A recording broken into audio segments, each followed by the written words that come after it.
जय भीम, नमो बुद्धाय। मैं अभिषेक राजनंदन आप सभी का हार्दिक अभिनंदन करता हूं। और आज ही के दिन 2006 में हमारे परम पूज्य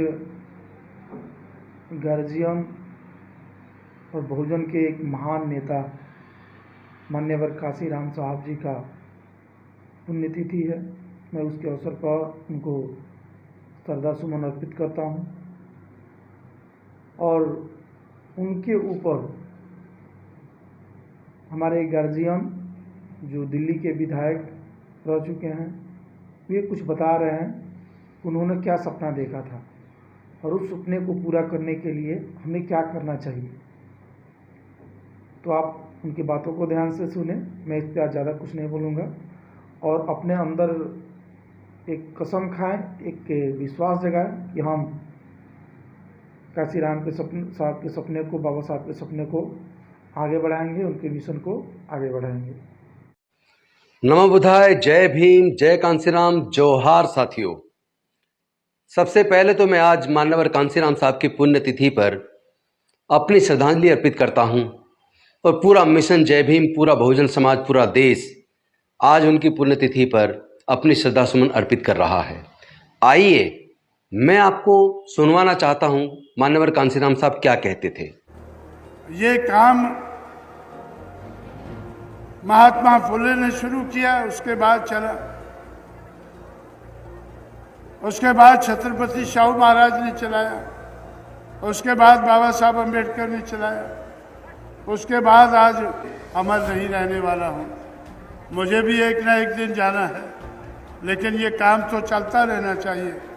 ये काम चलता रहे, पीढ़ी दर पीढ़ी चला है, पीढ़ी दर पीढ़ी चलता रहे। ये जो सपना था ना मान्यवर कांसीराम साहब का कि एक दिन मुझे भी जाना है, लेकिन ये कारवां रुकना नहीं चाहिए। ये बहुजन समाज की हक अधिकार की लड़ाई आगे बढ़नी चाहिए। ये डॉक्टर बाबा साहब अम्बेडकर का सपना पूरा होना चाहिए। मान्यवर कांसीराम साहब के बाद वो लड़ाई कुछ हद तक धीमी पड़ी थी, लेकिन आज बहुजन समाज के तमाम युवा संकल्प कर चुके हैं कि हम मान्यवर कांसीराम साहब का सपना जरूर पूरा करेंगे, हम बहुजन समाज को हुक्मरान जरूर बनाएंगे। और आज जो उन्होंने सोचा था, जिसकी जितनी संख्या भारी उसकी उतनी हिस्सेदारी, आज पूरा का पूरा विपक्ष, सारी पार्टियां मिलकर सामाजिक न्याय की लड़ाई पर एकजुट हो चुकी हैं। निश्चित तौर पर 2024 में सामाजिक न्याय की जीत होगी। लेकिन साथियों, एक बात ध्यान रखना, चमचा युग के अंदर मान्यवर कांसीराम साहब ने कहा था, चमचा चाहे सोने का हो, चमचा चाहे चांदी का हो, चमचा चाहे पीतल का हो, चमचा चाहे सिल्वर का हो, चमचा चाहे प्लास्टिक का हो, चमचा चमचा होता है।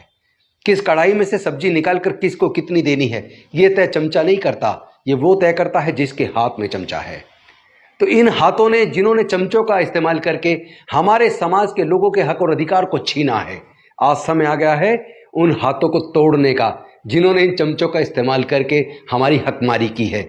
आइए हम सब लोग मिलकर उन हाथों को तोड़े और मान्यवर कांसीराम साहब के सपने को, जिसकी जितनी संख्या भारी उसकी उतनी हिस्सेदारी, इसको पूरा करें। आप ही एक ऐसे शख्स हैं जिन्होंने डॉक्टर बाबा साहेब अम्बेडकर जी के बाद उनके पूरे कारवां को आगे बढ़ाया।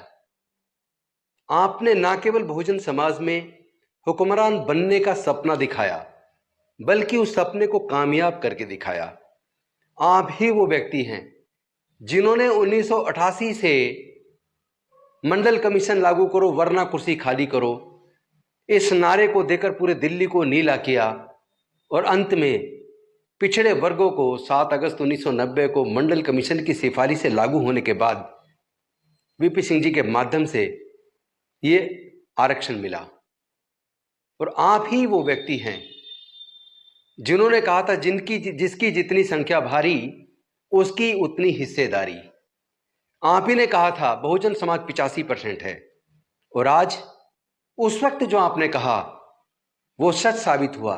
बिना किसी सर्वे के आपने किस तरह पूरे देश में घूमकर ये डाटा जुटाया होगा, आपने उस वक्त बता दिया था कि बहुजन समाज 85% है, और आज बिहार की सरकार ने जो जाति के आंकड़े जारी किए, उससे ये बात स्पष्ट हो गई कि बहुजन समाज 85% से भी अधिक है। और उससे ये बात भी स्पष्ट हो गई जो जगदेव बाबू कुशवाहा जी ने तब कहा था, 100 में 90 शोषित हैं, शोषितों ने ललकारा है, धन धरती और राजपाट में 90 भाग हमारा है, जिसकी जितनी संख्या भारी उसकी उतनी हिस्सेदारी। आपका वो सपना अब पूरा हो चला है। पुनः मैं मान्यवर कांसीराम साहब की पुण्यतिथि पर अपने श्रद्धासुमन अर्पित करता हूं। बहुत बहुत धन्यवाद। जय भीम, जोहार।